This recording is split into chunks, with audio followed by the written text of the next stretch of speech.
So hi, MP. Hi. This is Chakit Nice to meet you. from VAC Global Education, and we help students study abroad. So we send students to New Zealand, Australia, Canada, and UK.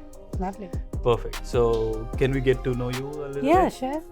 So my name's Maria Paula McGurk. I have a doctorate in digital transformation. I've been in New Zealand for just under a year from South Africa. And I'm the program lead for the Masters in Business Innovation and Leadership. Perfect. Perfect. So let's just jump right into it.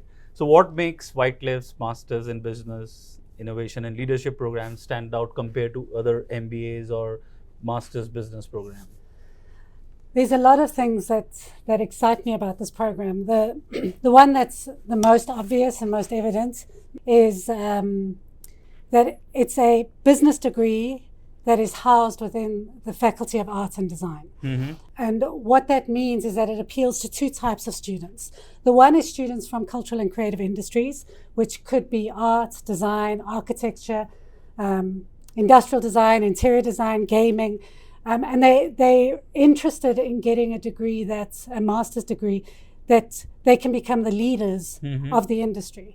Rather than what currently exists in most master's programs within art and design is practitioner-led. So you really focus on you as the creative, you as the practitioner. So with this degree, those students will learn how to lead within the industry. The second component is people from different industry, any industry, who don't want a generic business degree. They want a degree where they actually learn practical skills of how to influence and how to implement creative ideas or business concepts within their leadership training and innovation. You know, innovation and leadership have become catchphrases. You'll see it everywhere, and pivoting and all of these words. But the truth is, innovation, its foundation is in creativity. So if you can't learn how to be creative and you can't learn how you perceive the world as a leader, you won't be able to be innovative and you won't be able to be a good leader.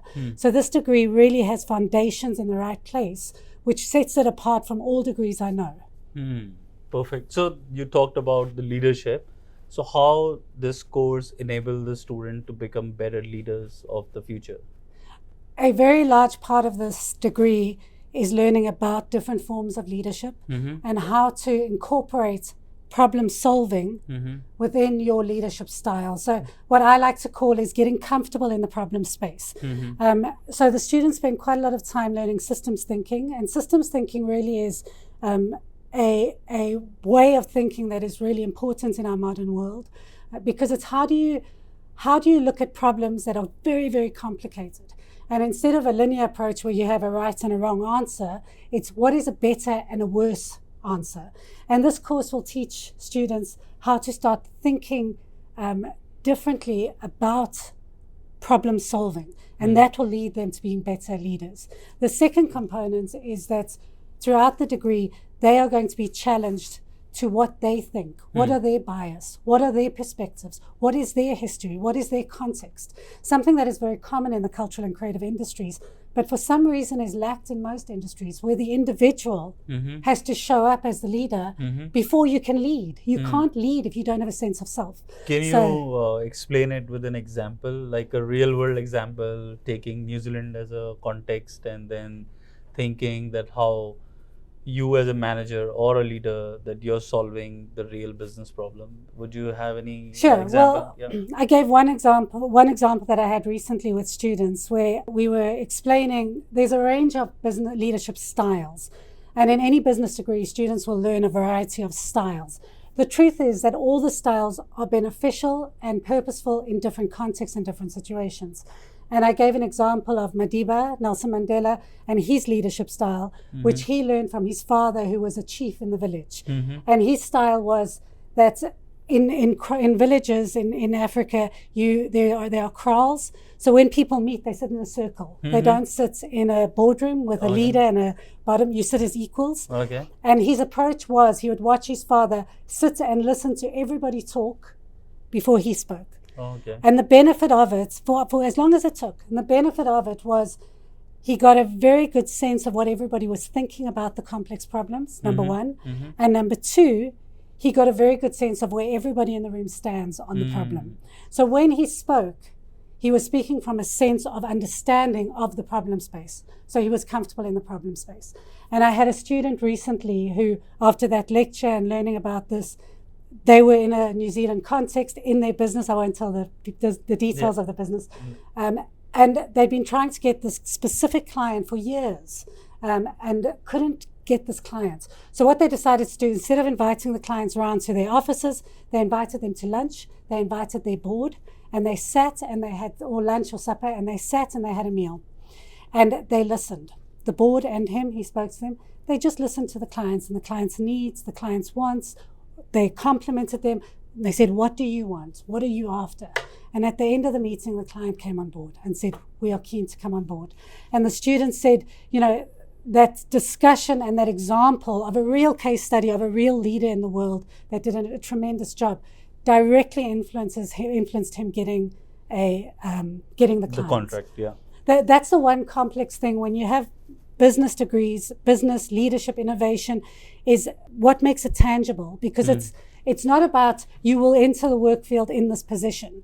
It's that you will enter with a career-driven mindset. You will enter the work field with a better sense of how you are going to grow as a leader. And it shows in ways like that. It shows in you growing and developing your sense of self and what you are after within your workplace, within your industry. So this course is going to give them the clarity that how they're going to progress in the career. Yeah. All right. And it's going to challenge them. Yeah. So by the end of this course, they'll have a better sense of what type of leaders they are, where their strengths are, where their weaknesses are, and also a sense of what innovation is.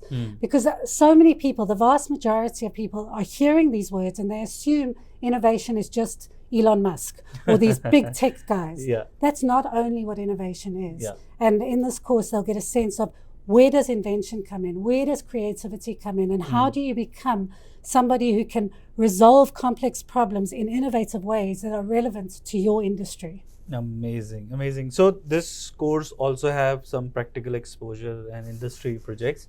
So can you talk a little bit more about that how the students are placed in those internships or projects, or what kind of exposure they are going to get within the course?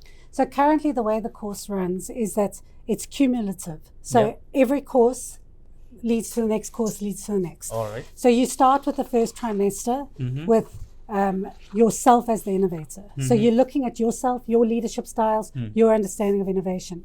In the second trimester, you're moving on to your projects, and you have to start prototyping and playing with a systems change, a new service, a new product. And in the final trimester, you're working on a capstone project. Okay. So in each course, we bring in industry specialists who are guest speakers. The course is a hybrid model. It follows a pedagogical approach. And all that means is that it's student-led and not lecturer-led. Okay. So there's a lot on the students to bring themselves. There's a lot placed on them in this degree. And in every course, their lectures are online. So there's a lot of flexibility. But they meet for 3 days, 2 to 3 days per course, what we call the creative community gatherings. And the creative community gatherings are on site in Auckland at the Whitecliffe campus. And there's 3 components to it: expert, storyteller, and maker. And what happens in those sessions is we have industry experts coming in, depending on what the course is teaching. And you get an expert coming in explaining from industry what this terminology is, what this concept is. A storyteller, which could be a entrepreneur who's actually done it, or it could be somebody in industry who's in a senior position. Okay. And then maker, where the students will be challenged to make in a variety of contexts. In the capstone component, the last trimester, students will get a mentor for 2 to 3 hours, direct one-on-one, who ideally, if we can, will be somebody from their industry who will work with them on their capstone projects. So it's very customized to the students and what their interests are and what problems they are trying to resolve. So are they actually solving the real world problem in this capstone project? Well, they're solving a problem from their context. Okay. So like my current students, all of them are in senior or middle management, and they are going to be working on issues that they are seeing in their workplace, some of them. Okay. Others are wanting to leave their full-time employment and start a venture because they've seen a gap in the market. Okay. So they're going to be working on You're their also business creating concept. entrepreneurs. Exactly. Oh, amazing. So it depends on the student. You could go either way. You could be developing solutions and innovations internally within organizations, or you could be coming up with products and services with your own venture. So how does the teaching style is different? Is it more interactive or theoretical? Because in India, most of the students, they wrote down the content and then just write it in the exam. So how it is different here in this course? It's not like that at all. Okay. So sometimes students, it takes a bit of adapting to get used to it, and then they just thrive because it really is based on them and them showing up. Okay. And that's in a variety of ways, and I'll explain the different ways. Yeah. So every course, every trimester, they have lectures twice a week at 4 hours per lecture. Okay. Twice a week. The lectures part of it is the lecturer will present one of the concepts from that week, and they'll present and they'll lecture it. The second component is one of the students, it's a different student each week. The student has to present a lecture and lecture their students. So every single student throughout the course is getting an opportunity to lecture others. This benefits them because they're learning the work as a lecturer, which studies have shown you learn more by teaching others. Okay. But also they're learning how to present, how to work on PowerPoints, how to work on report writing, all of that stuff. So that's one component, student-led and lecturer-led sessions. Then there's a comprehensive online Canvas, and Canvas is a study platform where every week there's work that students have to work on individually. So, when people say more interactive, it's assumed that means that you're always with people. Yeah. And that's not the case. So there's components where you're with people, and there's components where you work on in your own pace, in your own space. And that's online on the Canvas platform. Then we have the creative community gatherings, mentorship, and then finally an area called the discussion board. And what happens on the discussion board is every 2 weeks, students have to they learn about reflexivity, which is reflecting and critical thinking what deeper. They have learned and then reflecting about it. But they have to go quite deep. Okay. And every 2 weeks, they've got to write about what they've learned in the last 2 weeks, what stuck out, what was interesting. And then fellow students have to comment on what they've written. Okay. So there's a lot of engagement with fellow students. All right. The real benefit of that, there's numerous benefits, but one of the benefits on a program like this that is so cross-discipline, you have people from a variety of industries. You're learning from people who are not like you. You are learning from industries that don't think like yours.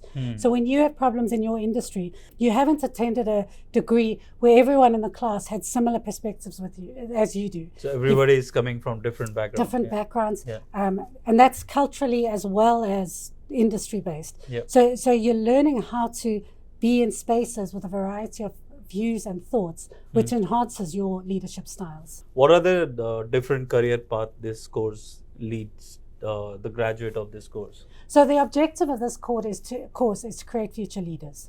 So it doesn't matter what industry you're from. Okay. What it is doing is it's developing you as a manager, number one, then as a senior manager, and then as a leader, whichever industry you're on. Okay. So whatever industry you're going into, having a master's in business innovation and leadership, you'll be able to elevate the business through problem solving, and that will elevate you. So like all business degrees, it's not a linear trajectory.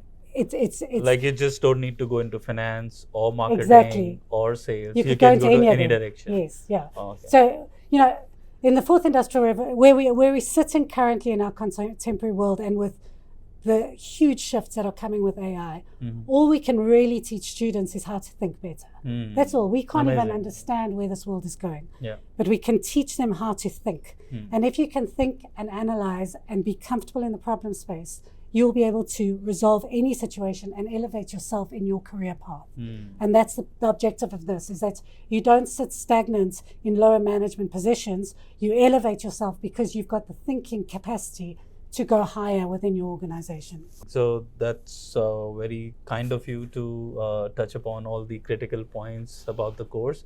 And anything you want to add up to the students who are aspiring to do this course? I really hope they consider Whitecliffe, because another thing that Whitecliffe really offers, that especially in business degrees is becoming quite a challenge, is that it's not a sausage factory here. Yeah. So you don't have students coming in and all we're trying to do is get the numbers, because the numbers lead to quantifiable results. We have smaller classes, and students really, their voices have to be heard. It's part of the degree. Yeah. So the classes will remain small always, because of that, because of the nature of that. The second component is that we have 3 intakes per year. Yeah. Students can start in March, July, or November. So there's a level of flexibility. The last is, although it's a very intense degree, it's only 1 year. Yeah. So unlike other degrees where students really have to commit a long period of time, 1 year is your commitment, and after the year, you will have the master's degree. If you do all the work, you'll have the master's degree. Amazing. So thank you so much for Thank you so much. spending your time with me and enlightening us with such wonderful knowledge. We shall see you next time. And till the Wonderful. time, You're welcome guys, back anytime. take care of Thank yourself. you so much. Take care. Bye.